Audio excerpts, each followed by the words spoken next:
Hey there, this is Brett with Linda Local. In this video, we're going to talk about our GeoGrid search. So, anytime you are logged into our location management platform, no matter which page you're on, you'll always see a link at the top that says GeoGrid search. So, to access it, you'll just click on GeoGrid search. There are two types of searches, scheduled GeoGrid searches and live GeoGrid searches. To kind of explain what's going on, we will start with a live search.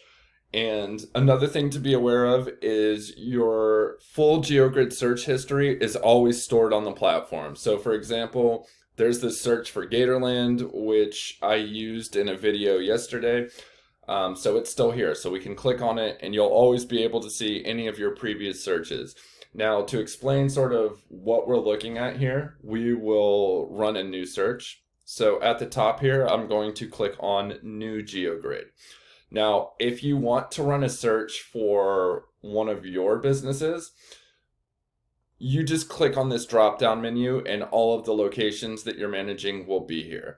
However, you don't need to run a search on your own business. Say you wanted to check out a competitor or something. What you'll want to do is go to this Google search option right here, and then any business that has a location in Google Maps will autocomplete when you start typing it in here. So I have Google Maps open in another tab. Let's go with this location, Heist Fish and Poultry in Cincinnati. So if I paste it in here, here is that Google Maps location. I will search for fishmonger. And I could go ahead and run this search now, but we can make adjustments to everything we see on this map. So the first thing you see here, 13 by 13, what that means is there are 13 nodes going from west to east and from north to south. We can change this to a 9 by 9. And we can also change the grid distance. So you see here that it says 100 meters. What that means is from the center of this node to the center of this node is 100 meters. Same deal going north and south. However, let's say we want to broaden our search. I'll change this to 1 mile. And so now you see we've got a good part of the Cincinnati metro area covered. And I will go ahead and run this search. And another thing to be aware of, a 9 by 9, this isn't just one search that's being run, that's actually 81 separate searches. So we don't get the results instantly. It takes somewhere in the neighborhood of a minute. While that search is running, let me pull up this Gatorland result from yesterday. So Gatorland is a theme park in Central Florida. It's alligator themed. You go there, people feed alligators. And the search term I used was alligators. So you can see here, it's ranking number 2, 3, and 4, basically over this entire area. So what that means is, let's say you are standing right here, you pull out your cell phone and you search for alligators. Then Gatorland will show up fourth. You're ranked 4 there. And if we click on any of these nodes, so I'll click on this same number 4, we'll see everybody who ranks in the top 20 there. So here's Gatorland, number 4, like I just mentioned. But if we scroll down, these are all the different locations that rank for alligators. And then on this map, we also see their physical location. So number 12, if we scroll down, Gatorama Incorporated, that's where they're located. This number 11, that's where St. Augustine Alligator Farm Zoological Park is. A few other things to be aware of. At the very top here, we get latitude and longitude coordinates, which you can copy and you can use to edit your EXIF data when you're uploading images. We have a completely separate video about that. But anyway, every single node that you click on will bring one of these pop-ups where you get the coordinates, the top 20 businesses, ranking for that search term, and then their physical locations over here. Let's take a look at this Heist Fish and Poultry search that I just ran. And this is interesting. This is not typical. It's pretty much number 2 across the board. I see a single node where it's number 3. but we can do the same thing. So I'll click on this number 2 right here. Here we are, Heist Fish and Poultry. And we can see everybody who's ranking for this search term on the map here. No matter where we click, we will sort of see the same view. What's really interesting is how number 13 and 18, there's a place in Atlanta that's ranking in Cincinnati. I wonder who this is. Fishmonger. Okay, they have the exact name. Typically, though, you're going to see all of the same results in the same city. Now, something else to be aware of is with all of these businesses, you sort of see this eyeball icon next to all the businesses. Now, what that means is if we want to look at the same GeoGrid map, but see how this business ranks over the same area, we can click this eyeball, and now we're seeing how Lucan's Poultry, Fish, and Seafood is ranking. And these guys are doing great. Number 1 across the board in a huge city like Cincinnati. Their SEO must be amazing. Let's maybe go down a little bit. Let's see how Coastal Seafood ranks over the same area.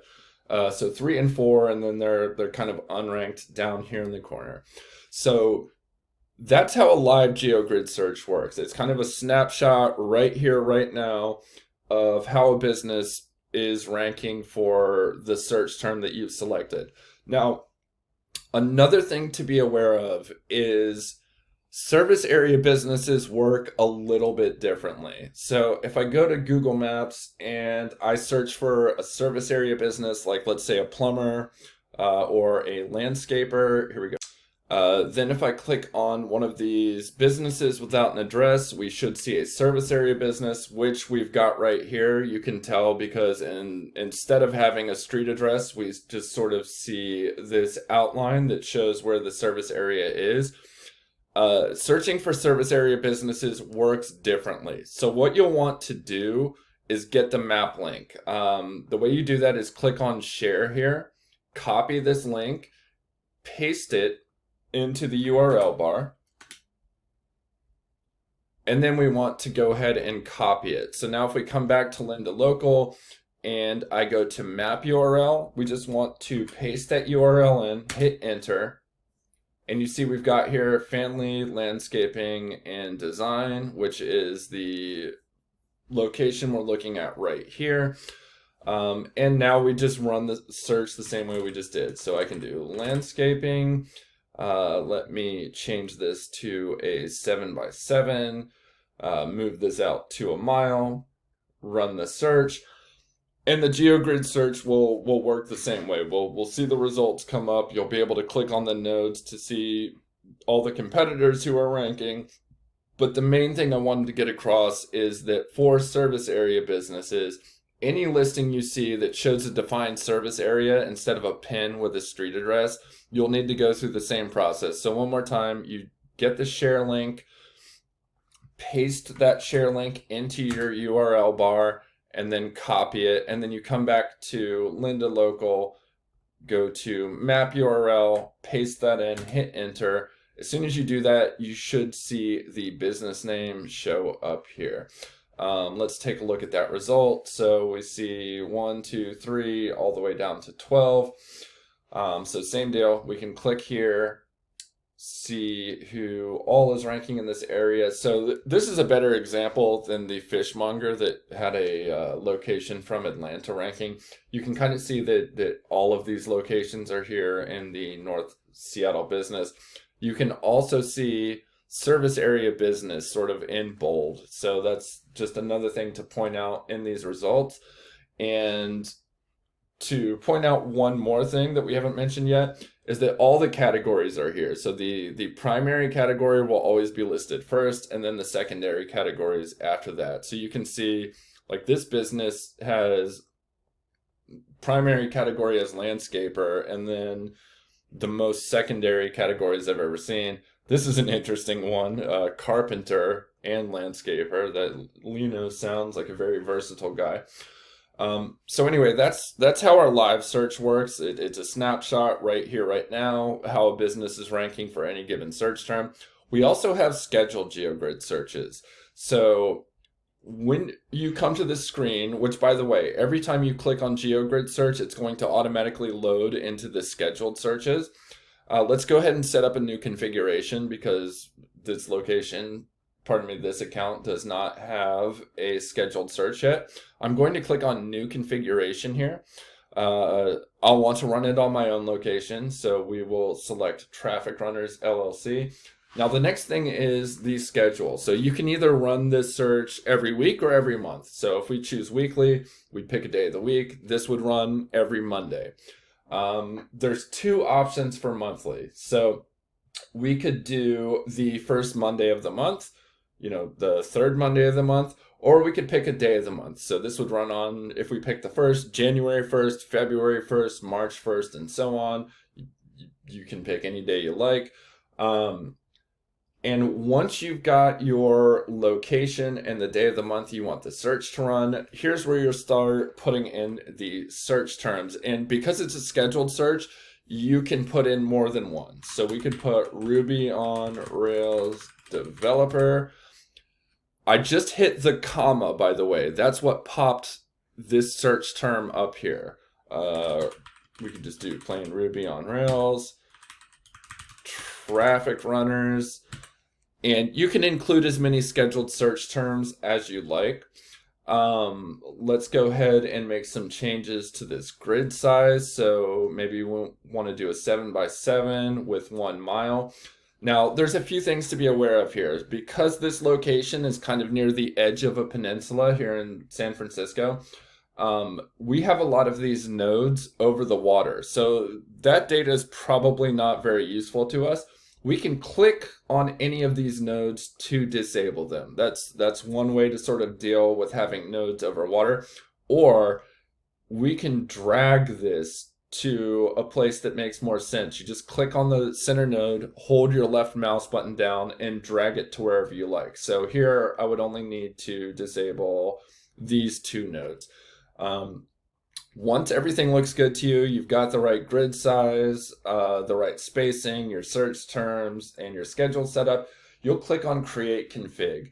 Now, because I just created this right now, today is April 6th, and so it will run again on April 28th, but it will also run right here, right now. So when you create the configuration, it will run immediately. It's kind of processing right now.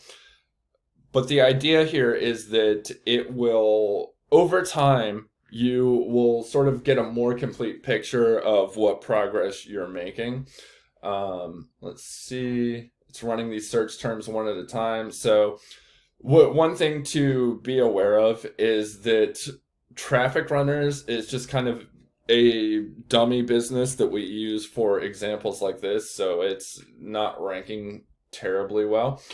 But every time from here on out, when we click on GeoGrid search and our scheduled GeoGrid searches page loads, you will see your scheduled searches running right here. So you can also, if we go to new config, you don't need to be running a search for your own locations.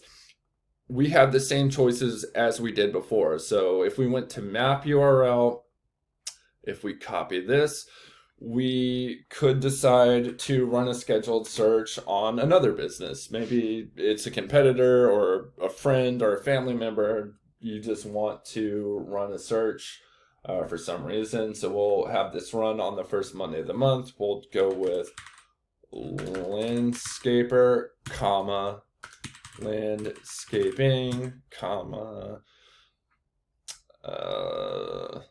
lawn mowing, comma, and we'll say that looks good. Let me change this again. We will make this one a little bit different, cast kind of a wider net, click on create configuration. So this search was set up to run the first Monday of the month. Today is the first Thursday of the month, so in theory, almost an entire month would need to go by before we get kind of our first scheduled entry. But again, because I've just created this, these results will start coming in immediately. So it always runs once at the time of creation, and then from that point forward, it will start running on your schedule, whatever schedule you picked up or set, pardon me.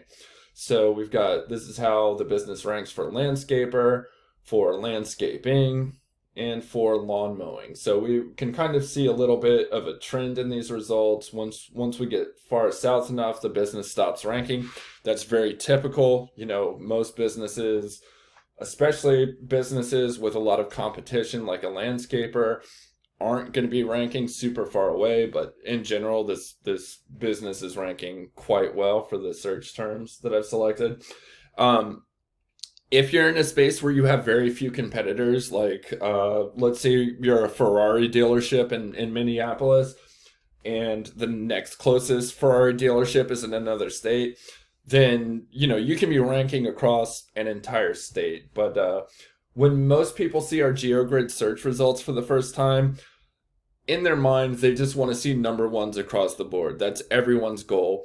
And like I said, if you don't really have any nearby competitors, that's can be feasible.